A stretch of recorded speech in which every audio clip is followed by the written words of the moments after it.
Any questions, anyone? I have a question about the set and the low. Yes. Is there any certain time frame, like how long are you expecting a set, then a low? Okay, that's a good question. That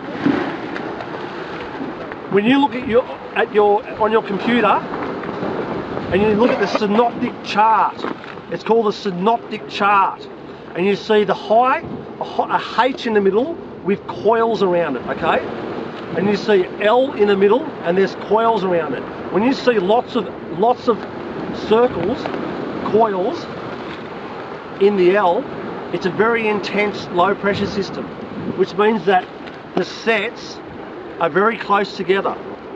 Okay, and the lull doesn't last very long, so it's very intense, it's very powerful. Okay, when you see the L and there's only 1 or 2 coils, it's not so powerful. When you see the high pressure system, it usually means it's calm weather as well. Okay, so that's what you're looking for: less intense, less strength in your low pressure, and your high pressure system is normally more clement conditions, more calmer conditions. Okay. Yep. In summertime, the cyclonic northerly swells. In wintertime, the Arctic southerlies, okay, are the most powerful swells. Okay, so it's a time of the year.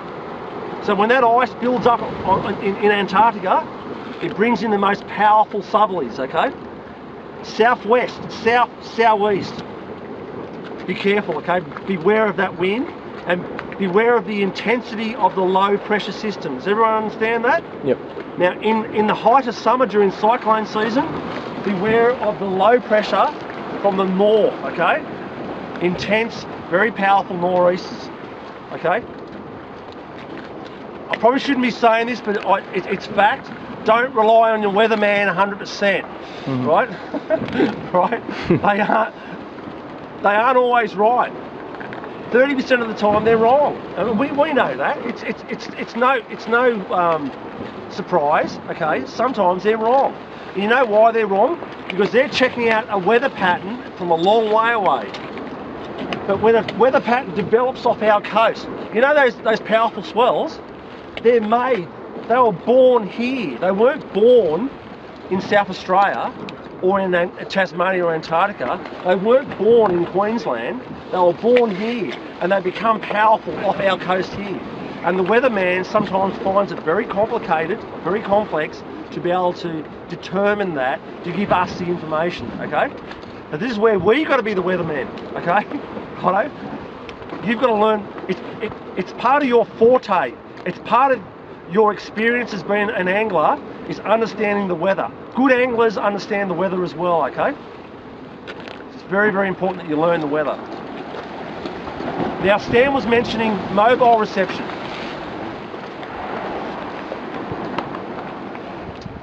I've got reception here, but if I walked all the way to the back of the cliff, no reception. You see around the corner there?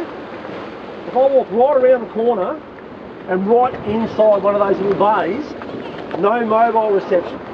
So you say to your mate, now, if any of us go in, it's part of your drill. If anyone goes in, you've got to walk up to here, where there's mobile reception, before you can call for help. Don't panic and go, there's no mobile reception. Just know where to go, okay? It's very important that you know where to go. Have a plan, right? Always leave a message with your loved ones or your friend or whatever, and say, I am going to North Curl, 70 metres or 100 metres from the pool to the north. That's where I'm going. And then when you decide that you want to move, you ring them up again and you go, plan B. I'm not going to North Curl, I'm now going to South Curl.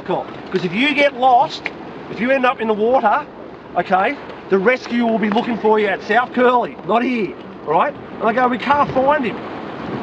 It's because you moved without telling someone, okay? So it's very important that you tell someone.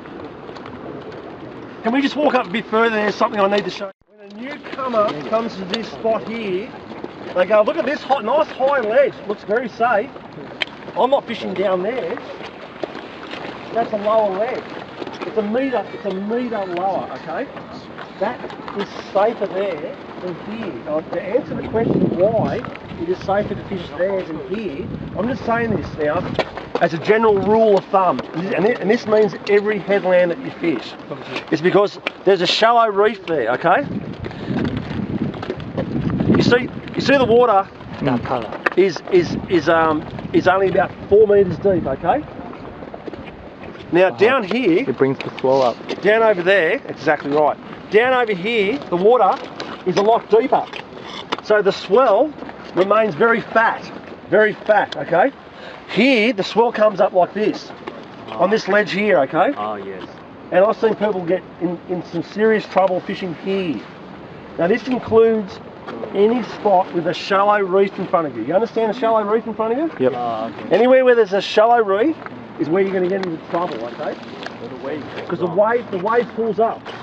You understand like being on the beach? You know why the wave breaks on the beach? Because it's hitting that shallow sandbank and then it's coming up. And then it crashes. And the most energy in the wave is on the impact, okay? That's when the amount of energy that's on an impact can knock you off your feet. It's very, very powerful. That's why if you ever hear me saying impact zone, this is one of the likely impact zones. Avoid the impact zone. If you're a surfer, look for the impact zone. No. The blue. Blue groper? Oh yeah, that's a big one. Whereabouts? Oh, you seen a big blue, did you? Yeah. Calm water, as you said. I can't see. Oh, no, the blue groper is very blue. You seen the blue groper there? It was about this big? Yeah. No. Oh, they pull hard, mate. They pull very hard. So the blue grouper should be close to the rock. They are often close to the rocks, yes.